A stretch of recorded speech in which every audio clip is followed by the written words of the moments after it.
Hopefully he makes the noises again. But we have a chicken here that screams help when you wash it. And I've never heard a chicken scream help. Oh, now he's going to be quiet, huh?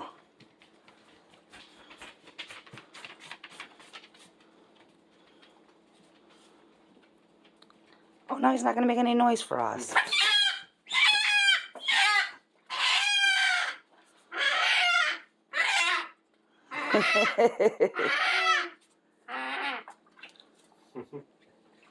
You're alright, buddy. You're almost done. Now this is what happens when we have a tornadic weather and chickens out in muddy pens. We have to give them a bath afterwards.